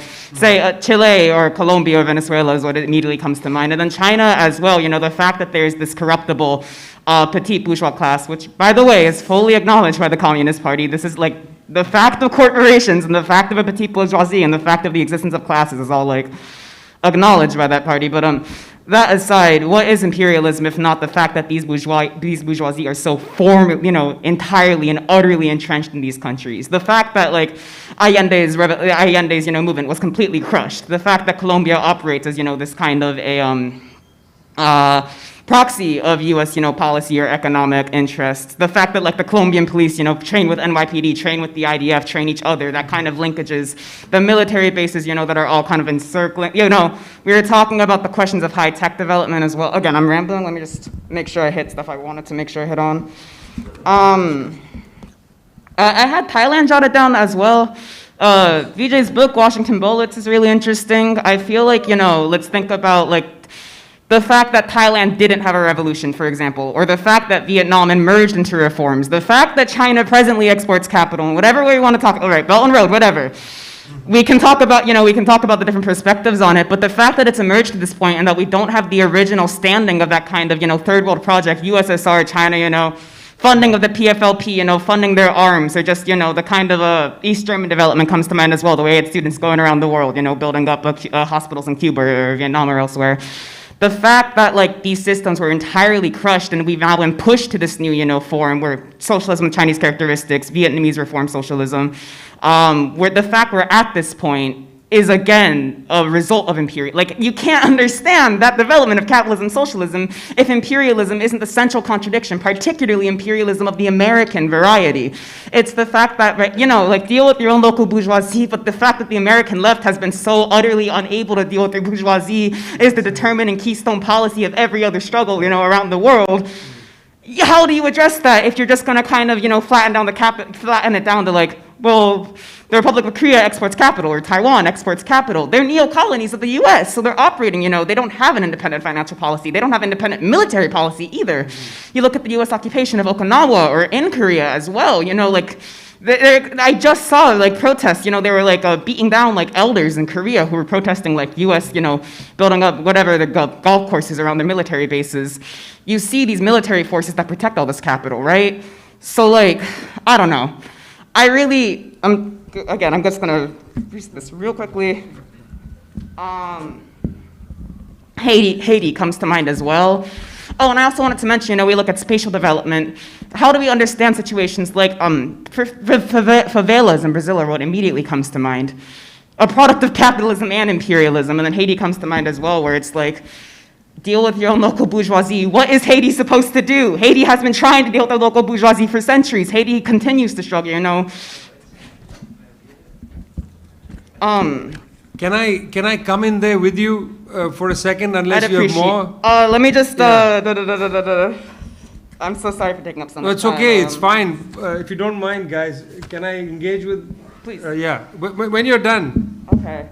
But if you're done, then I'll engage with you now, because you've asked a lot of things. I'm just going to say this last thing that I actually wrote please. out. This question of the enlightened laborer really sticks out to me. Because like socialism isn't about an imaginary enlightened labor. I feel like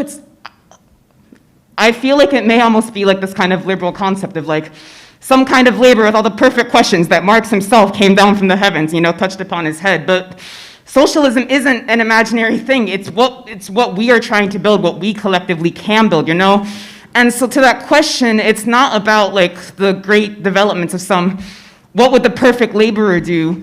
It's how we become the perfect laborer, or rather how we create the conditions in a world so that our children can become the perfect laborers to answer those questions. It's not about the imaginary thing. And especially for colonized peoples, it's just it's more about like the concrete existing historical and present struggle to create that kind of a world, which is inextricably anti-colonial, anti-imperialist, and anti-capitalist. These things are one and the same for the colonized world. And so again, I just thought it was really important that we sit more with the questions of imperialism, because if we don't, then the questions of capital, it's complete, you're gonna go down, It was Stalin who said something along the lines, of like, theory, theory without practice goes nowhere, and practice without theory gropes in the dark. We have to understand, the way that these different concepts are interconnected. And if we don't, centralize imperialism, then especially China, I feel like it's just gonna be a dead end in circles trying to understand how they're acting. Because everything about China is in response to, the collapse of the USSR is in response to American imperialism. I mean, I wouldn't go that far at the USSR, but again, American imperialism, I think, is just a really central question. I wanted to sit with it. Sorry. Let me just come in with that, if that's okay. For me, imperialism is not a set of rhetorics. It's understanding a structure, a real structure in the world. I've actually never understood imperialism to prevent industrialization. It's about control of, let me put it another way. Just before he died, I talked to Samir Amin, who was a dear friend of mine and a great teacher and a person who understood things in his own way. And we had many disagreements, not the least of which about Egypt, with which he had his own views. But he's Egyptian. And nowadays in the United States, people say, let's hear from an Egyptian, as if that's somehow more credible, This idea, like, I get this sometimes. People say, we want to hear from a Syrian. Which one? Who? Like, what class background and so on. But, there is this sort of populism that has taken over people's imagination. I can introduce you to lots of terrible Palestinians, that are willing to collude and cooperate with the Israeli apartheid Zionist project and with US imperialism. Lots of Indians, including Narendra Modi, grotesque, and so on. Let's hear from an Indian. Let's bring Narendra Modi to speak to you. Yes, so I'm actually not interested in the idea of imperialism as a set of rhetorics, obviously. These are serious issues of structure. And yes, of course, capitalism will, seek out places where industrialization can take place and so on. But there are certain aspects of control. And this was the conversation with Samir. He said there are 5 or 6 areas of control which are, where there's no permission to export these things.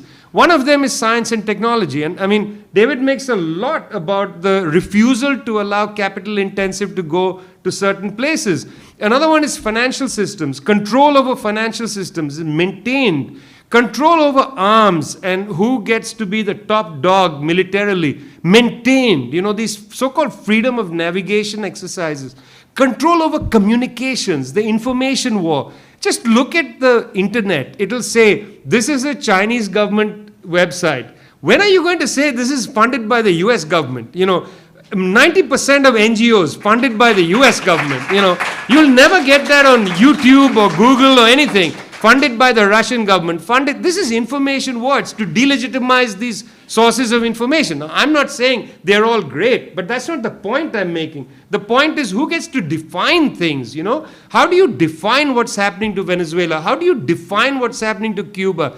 January 11th, okay, something happens in the morning. Miguel Diaz-Canel, president of Cuba, gets into a car in Havana, drives to San Agustin de los Baños, walks among the people and says, what's your... Have you ever seen a US president get into a car and go and talk to protesters? Every day, 3 people are killed in the United States by the police. Where is SOS USA? Never. But yes, there's SOS Cuba. This is an information war, guys. This is control over information. imperialism isn't a set of rhetorics. It's about the fact that there are these capillaries of control over certain aspects. You know, finance is a huge element in this. The SWIFT system, the ability to access capital through the IMF. I'll give you a little story. The head of the IMF, a very decent person, Georgieva, she made a statement saying during the pandemic we're going to release capital to countries that are struggling, that need to help their healthcare systems and so on. You know, on the IMF website, it said that the representative from the government of Venezuela in the IMF, and it named a person who is a government official of the government of Nicolas Maduro. So the IMF got a request from the government of Venezuela for funding. For their own money, by the way, just to let you know, a share of their own money. The IMF refused the money. So I called the IMF and I said, what about this? You know, you've got on your own website the name of an official, and you're saying that the actual government of Venezuela is in contest only by the United States, Britain, and half a dozen, you know, formerly colonial countries or imperialist countries, whatever. A day later, this government official's name disappeared from the website. They disappeared the name. Now talk about Stalinism and airbrushing. They just removed the person from the website. This is what I called the person again, and you know, they told me, and I'm speaking to you on the record, they told me that the US Treasury Department is not happy with the US Treasury. What do they have to do with the IMF? You see, so it's control over financial systems. This is imperialism. Give me a better term to explain this. I'm not wedded to the rhetorics of, I'm not interested in standing at a square and yelling and screaming and fulminating and protecting my bourgeoisie. I would like my bourgeoisie to drown in its own spit. I don't care about that. That's not the theory. The theory has to manifestly understand these capillaries of control. You can use any other word. If you want to give me a postmodern word, I'll take it into consideration, but you don't have a better word for it. Give me a better theory, and I'll absorb it. And I'll tell you, this give me a better theory business comes from a Tony Kushner play. You know, Tony Kushner wrote a terrific play called Angels in America. I don't know if you've seen the second part called Perestroika, where Ante-Diluvievich comes to the stage. He's the oldest living Bolshevik. You remember this? Ante-Diluvievich comes and he says, you NEP men, he's yelling at the Gorbachev people, you NEP men, you little snakes. He said, you know, even a snake, he said, before it gives up its skin, grows another one. He said, I want a theory. Give me a theory. You've rejected our theory. You know, even a snake, before it gives up its skin, grows a new. What is your theory? You don't have a theory. You are just going to wither in the sunlight. So if you give me a better theory than the theory of imperialism, I'll adopt it. But you don't have one. And what I find interesting in David's book is all the elements of the theory are there. For instance, the suffocation of certain parts of the world, and they are, in fact, certain parts of the world that are not permitted to move to capital intensive. Bangladesh, for instance. Why cannot Bangladesh move? And David, you make a lot of Bangladesh. Why can't Bangladesh move from labor-intensive production in the garment sector to capital-intensive? Is it a demographic problem? I don't think so. Yes, it's the domestic bourgeoisie in Bangladesh is ridiculously horrible. We would like to overthrow them. But is that the only problem? Are there other problems? Is there a lack of capital? How will they access capital to make the move to capital intensive and so on? See, Xinjiang, for instance, much in the news for other reasons, is basically capital intensive agriculture.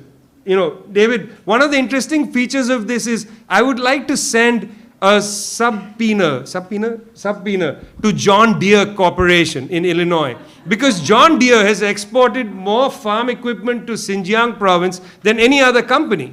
Why are they silent when all this stuff is going on about slave labor in Xinjiang? Why doesn't John Deere come on the record and say, yes, but by the way, we also exported all these tractors and combine harvesters? How do you have this massive export of combine harvesters and slave labor in the same, you know? Yes, because you have a fanatical, anti-Semitic Christian evangelic by the name of Adrian Zench, who came on Democracy Now! To talk about lies. Okay, that's what you have. That's control over information and communication systems. And that, you need a theory to explain that. And for me, that theory is imperialism. So just taking up from your views and so on. I agree with you. We need a theory. Give me a better theory, I'll adopt it. Until I get a better theory, this one is pretty good to me.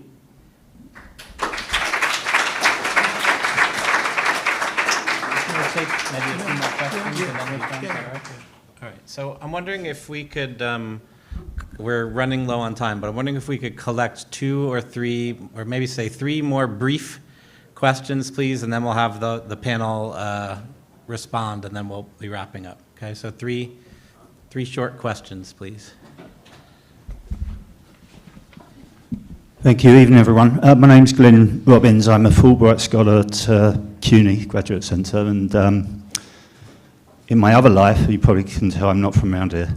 I'm a housing worker and campaigner in London, and I've been to 2 meetings today, and I'm trying to relate the two. This one, this evening, which was definitely more enjoyable than the other one, but the other one was perhaps a little bit more immediate because it was of housing campaigners here in New York City, who I should say have fought some fantastic campaigns over the last few years, but who I think have a real sense that I share, albeit I've only been here for 4.5 weeks, of impending doom, not just here, but across the country. And essentially this meeting arrived at a position of, we're faced with this tidal wave of evictions, or whatever metaphor we're going to use, and there's nothing we can do about it. And I feel as though the 2 meetings are related, but Vijay has said, we need to go for landlordism, but actually it's the landlordism that is coming for us.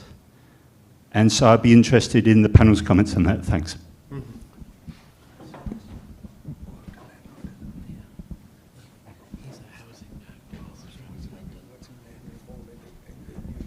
Hi, my name is Hassan. My question is for Dr. Harvey, and it's on the notions of contradictions that you brought up. See, I've always seen imperialism as an international structure, rather than a myopic or individualist thing where one country is doing this country is doing this. Is this imperialist? Is this imperialist? Right? So you brought up the idea that when China deals with one contradiction, another contradiction appears, right? But if you take imperialism as this unified global structure, would you say that the contradictions that they're addressing, is it moving the Earth or the globe or humanity as a whole towards a new direction, despite the new contradictions that may be emerging on a local level or on a smaller level, if that makes sense? So I'm thinking about the grand contradictions that we're trying to fix, and is the direction that China is taking, despite the new local contradictions that emerge, is it making a move towards these grander contradictions?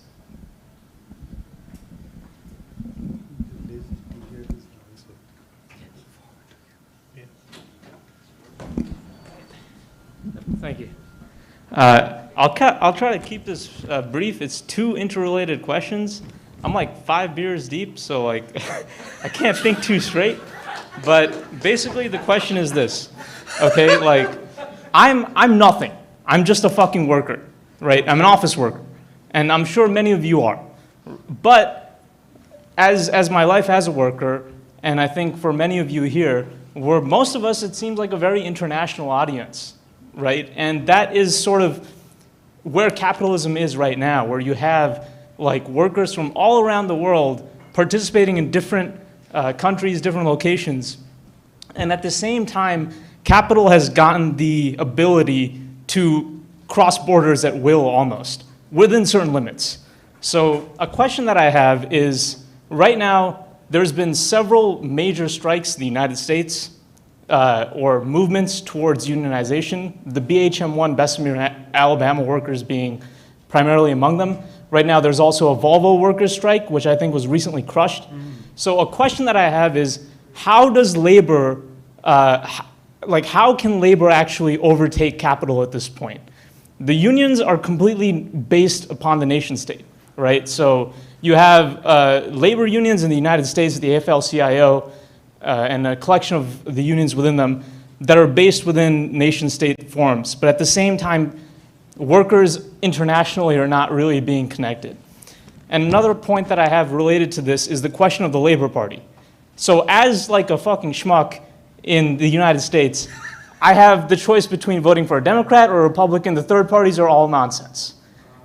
The left needs to actually have some sort of united front towards building a labor party, a third party which can actually push forward like mass demands, Medicare for all, sliding scale of wages in the transitional program that Leon Trotsky had set, for example. So a question that I have is, what can I actually do? I want to fight capitalism. I'm sure all of you do. What can we actually do to fight capitalism? That's a question that I have. Because otherwise, our time is just fucking wasted. So that's pretty much it. Thank you.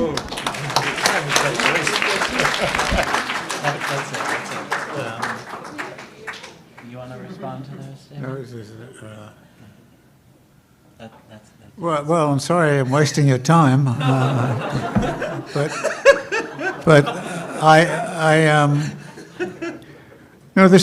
this will often come up, and it is a serious issue. And Glenn indicated one of the things that is looming ahead, which is very, very, very dangerous. And but one of the things that we've plainly lost is the capacity to organize at a level and at a scale that can actually not only cross state bounds in the United States, but also work internationally. And I think that is one of the great losses. And of course, one of the great losses is the fact that there used to be some halfway decent socialist parties existing around the world. They've basically been demolished. France, Germany, Britain, Portugal, and it'll probably sound strange to you, but the left wing of the Democratic Party right now looks more socialist than almost any other configuration I can think of, with the exception of places like Peru and the like. But I think that there's a time for conversation and a time for action. I'm a writer and I'm not a good organizer. I can't even turn on my microphone. So, in a sense, I think we all have to contribute what we can contribute in the way we can, and hope that other people will be grateful for doing it. I mean, I've met many organizers, particularly in the urban social movements around the world, who are doing sort of fantastic work and so on, but one of the things that strikes me a lot is how incredibly time-consuming that work is in relationship to the outcome, which is often fairly minor, and therefore it's rather disheartening. And at the same time, we are also faced with what Michael was highlighting, and which something that bothers me a lot, which is the level of alienation from work, alienation from the political process, alienation in relationship to personal relations, alienation from nature, just alienation in general. It seems to be so widespread. And therefore, it requires, I think, that we pay attention to that alienation, because alienated populations don't necessarily go to the left. Alienated populations easily go to the right. And I think the lack of meaning and whatever else you may think is that Trump has given meaning to people, and they're clinging onto it. I mean, it's profoundly mistaken in my view, but nevertheless, we have to understand where that's coming from and what it might be about. And I think there are spaces in which we can have discussions, and yes, it would be great if we could organize more coherently. And there is some of that, I think, going on here. And I hope that this dialogue which we are having is going to contribute to it in some way. Just one other final kind of comment. I thought there would be a massive public reaction to the fact that about 7 million households lost their houses back in 2007, 2008. Well, when you look at it, you say, how come there was not more street action? And I fear that with another wave of evictions coming, we may, in 3 or 4 years' time, be asking that same question. And I think that this is an existential thing which is on our tables right now. And there has to be an anti-eviction movement, but as soon as you say that, then there's another movement which is an anti-this movement, an anti-that movement. And there is therefore a problem of concentration, if you like, and the interesting thing about the ultra-rich right now, the billionaire class, and what the billionaires are about, is that they don't have any trouble communicating with each other. And basically, politically, I think the reason they love Donald Trump is because he's an idiot, and a useful idiot, because the media pays so much attention to his antics that they forget to go after the billionaires. They're sitting there, and you take somebody like the housing question, Blackstone, Schwartzman, big supporter of Trump, just given, I don't know what it was, $150 million to MIT and $120 million to Oxford to teach humanities. But Blackstone mopped up all of those houses back in 2008.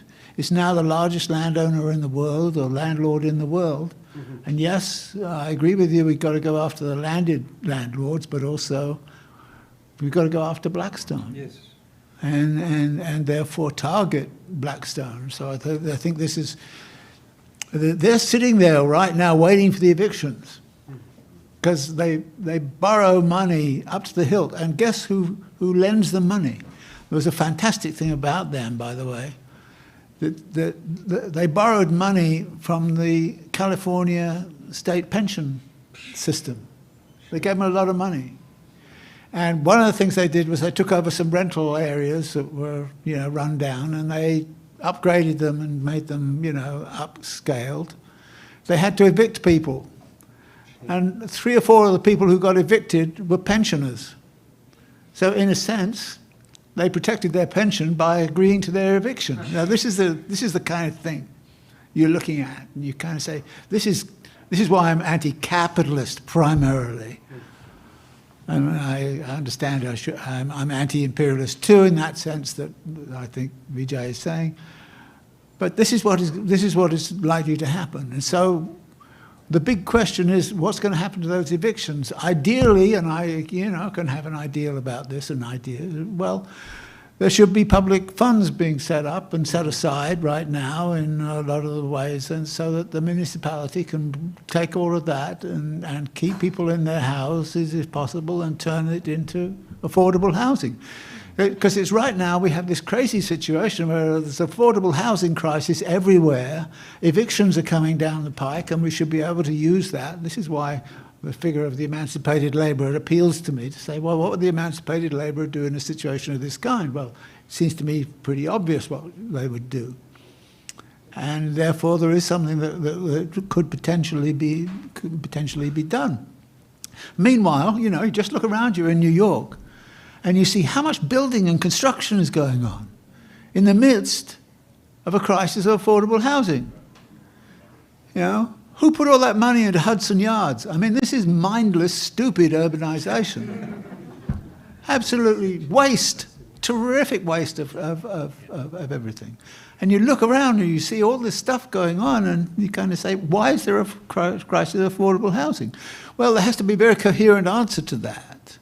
And I think there is a simple answer to that, and therefore there should be a really public protest and public alignment to set up the fact that a large number of people are going to be evicted from their housing and are already evicting, because one of the things that happens is people didn't pay their rent, they couldn't be evicted, and there are small landlords around who relied on that to cover their mortgage, and they're selling out, and they're already selling out, and Blackstone's already buying them up.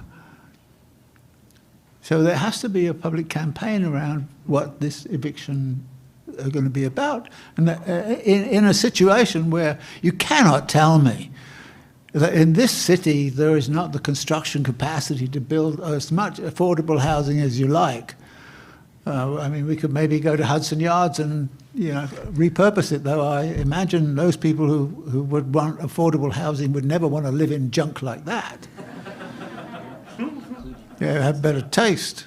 So yes, there is this thing. There are issues with that kind. I hope we might be able to talk through some of those things. And I think the housing, the affordable housing question is a big entree in, because big capital has gone in there big time and is monopolizing the whole damn housing market right now, and is really getting a lot of money out of it. So there are things I think that can be done.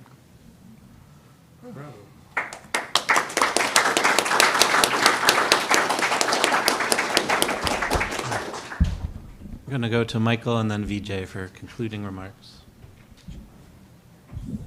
Just a couple things. One is in the book, David gives a really, I think, extraordinarily clarifying notion of this issue of rate versus mass. And you say, why does he keep talking about rate versus mass? Why do I keep talking about rate versus mass?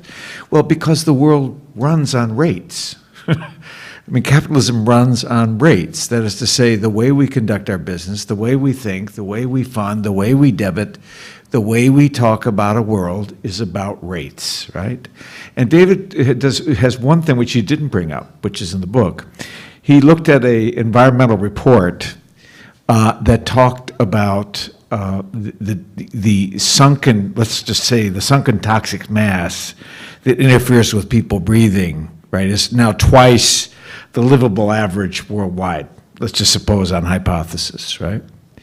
Now, the rate of its increase, we get alarmed by, right? Now that we say, oh, it's up to 5% or it's up to 6%, and that means that in 20 years it'll be that percent. And David says, look, you can talk all you want about the rate, but you forget that the mass is unlivable, right? In other words, you're already built into the structure of our existence is an unlivable mass of toxic material that interferes with our breathing, okay? In other words, so you can't just sit there and say, well, we'll have a Paris, environmental meeting, and we'll agree to lower our fossil fuels and CO2 emissions by 10% a year. Well, we're already at an unlivable level, and that's what's missing when you obsess or you fetishize rate, okay? That's one thing. The second thing is the point I was trying to make about vaccinations is that it just suggests how, in a way, with the polio examination, right, is it just suggests how societies find themselves in very different places.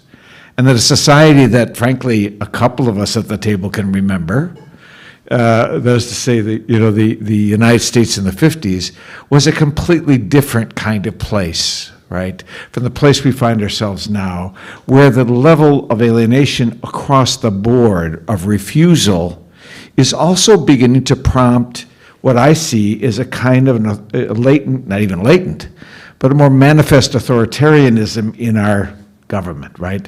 And this is tied into David's observation that neoliberalism as a program is bust. And so therefore, in place of neoliberalism and showering people with cash, if you recall, this is just the latest, showering. Trump, Bush, everybody has been throwing money at people now for, close to 15, 18 years, including this present crisis, and it really doesn't affect how people feel. It doesn't change their sense of kind of whatever you want to call it, inner desperation. The same reason they say, never mind, I'm not taking that vaccination. Whom can I trust here? It's lying, it's this, it's that, it's the other. Guess what I'm saying is, I'm just trying to say there's all kinds of symptoms here that we need to keep in front of us, which indicate that, one of the unfortunate yields of our present situation is a state that will under liberal hands just as well as reactionary hands, as if there were a difference sometimes, I don't know, that it's going to lean toward more and more coercion because consensus doesn't exist, okay? And I think David is trying to get at that in this book, and I think it just sends me back at night thinking, what do we do, right? So that's all I want to say, but thanks.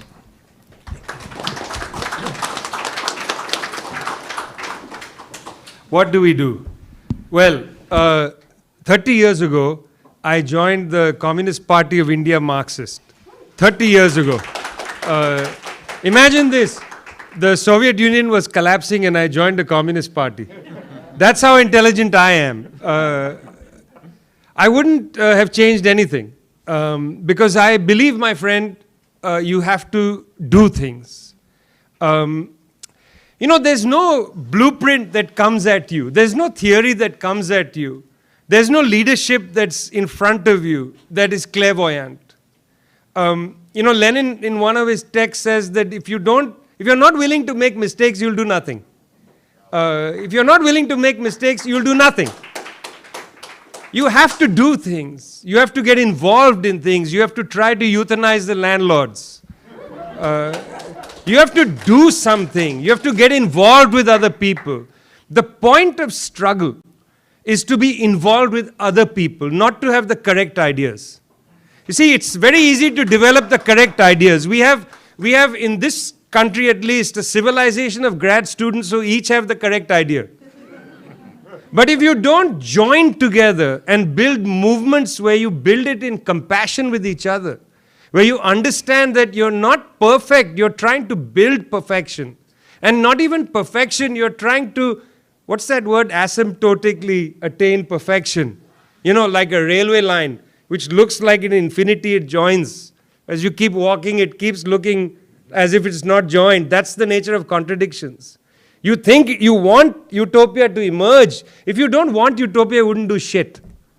We are motivated by the desire for utopia. You got to do something, you got to get involved. You can't just say, what can I do? You just got to go and do. And then in doing, you'll experience things and you'll grow and you'll learn how to deal with other people. The most important thing in politics, by the way, isn't having like the correct program. It's learning to be not an asshole.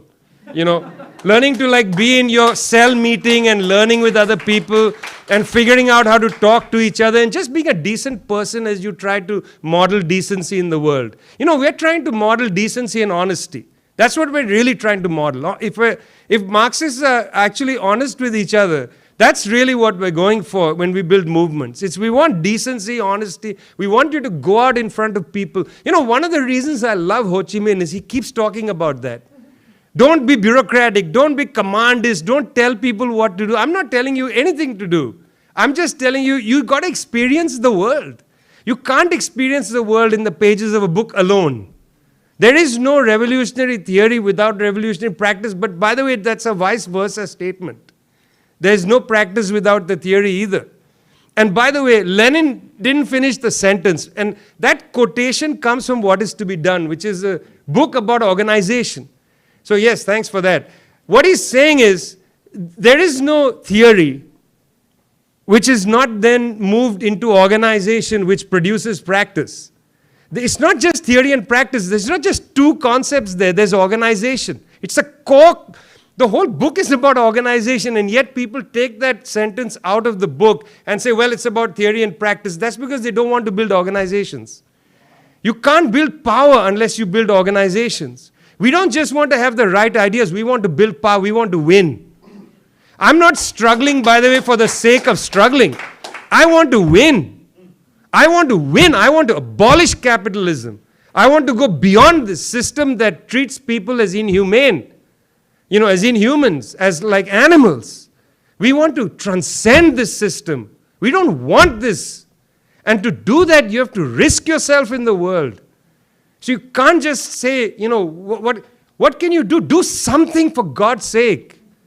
Next month, the International People's Assembly will be launched. If you want to know more about it, there's Manolo de los Santos standing behind the bar. He will tell you everything you want to know about the International People's Assembly. an international organization or network or platform of 200 political organizations from around the world, including the Workers' Party of Tunisia, Communist Party of Nepal, a whole range of groups. We have been building this for over 5 years. Why? Because we need international linkages. We need to build something. And you know what? Here's the other thing. We are willing to allow ourselves to fail. Because if you're not prepared to fail, you'll do nothing. That's the lesson I take from Lenin. We're building this. It's coming. You've got to get involved somehow. You've got to get involved somehow. In September, 26 research organizations from around the world are going to release a document at the United Nations. That document is going to be called A New International Economic Order. It's a nod to the 1974 New International Economic Order General Assembly resolution. 26 research institutes from South Africa, from Lebanon, from Italy, from Cuba, from Venezuela, from Argentina, from India, from China. 26 of us have come together to release this document. Look at this document. It's a post-capitalist vision. Because we don't believe in that nonsensical idea that you can't envision the world after capitalism. We believe you have to try. Because if you don't try, you won't do anything. If you're not willing to fail, friends, you will not risk anything. Don't worry if you fail. It's okay. We're human beings. When we don't have the God perspective, it's okay to fail. Don't beat each other up so viciously, because you somehow sit at God's perspective. You're there to judge the Vietnamese, to judge the Chinese. Of course, give criticisms, but not the way people do, attacking Cuba, saying it's state capitalist, it's this. I'm fed up with that kind of assessment of the world. Be in solidarity with people as they're trying to build something. If you don't do anything and are unwilling to fail, don't be so hard on people who are trying to do something. So, the converse of that, do something, friend. I'm speaking directly to you now. Find your friends and comrades, join them, build something. Build something, it will increase your self-respect. It will also, by the way, because you'll fight better, it will also, by the way, help you understand the chapter David has written on freedom. Because this chapter is about time. We have to fight to get people the time to build the world. The struggle isn't just about wealth. It's about time. People want the time, not just for leisure. They want to love their families. They want to be with their communities. They want to be political people. We need time. Our fight against capitalism is a fight to recover time. They have stolen time from us. They have stolen our neurological systems. They've made us stressed. We don't want that shit. We want to live as people. We want to actually inaugurate history.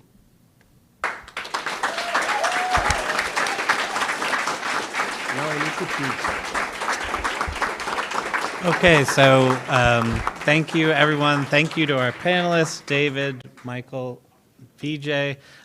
So books are for sale over there, and I believe food and drink is still available. Is that right? Yes? We're waving yes. Yes. And thank you so much for being here. It's great to see everyone.